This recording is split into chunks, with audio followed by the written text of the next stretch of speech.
Ну, бик каты тарткалаш бара бит инде бу тирәдә башкорт политтехнологлары бездә чыгышлар ясыйбыз, аларның фикерләренә карата. Ну, Башкортстанда менә шу төньяк-көнбатыш өлешендә бик каты эш бара. Анда булган татар телле төркемне башкортка әйләндерергә. Ну, анда мин теге этнограф булгач беләм, анда татар телле башкортлар да бар. Ләкин анда шул кадәр халык кушылып беткән, анда кемнең татар, кемнең башкорт икәнен айырып булмый хәзер. Ул бердәм масса. Шуңа күрә мин үземнең фәнни хезмәтне язган вакытта 90-нчы еллар башында әйткән идем, бу татар милләтенең ассоциацияләнгән өлеше дип, ягъни татар милләт эчендә утыручылар булар дип. Ләкин менә башкорт политтехнологлар хәзер шул төркемне кире башкорт милләт эченә кайтарырга тырышалар.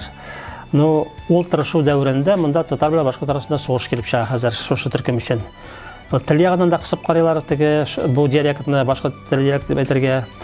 Менә шуңа күрә Башкортстан эчендәге хәлләрне булай прогноз бирү бик авыр.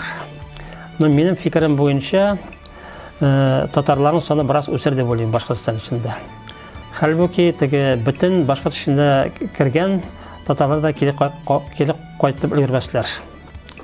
Чөнки эш бар алар ягыннан.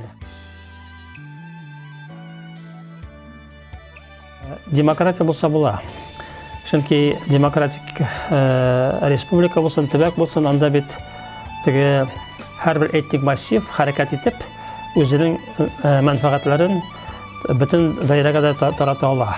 Ягъни мәсәлән, Башкортстан эчендә яшәгән татарлар һәм татар телле башкортлар тулы хокуклы булса, алар парламент аркылы үзләренең мәнфәгатьләрен яклыйлар иде. Монда бер юк Башкортстан эчендә. Анда бөтен нәрсәне администрация хәл итә. Билгеле, андый ситуациядә анда теге реаль санны алу бик авыр.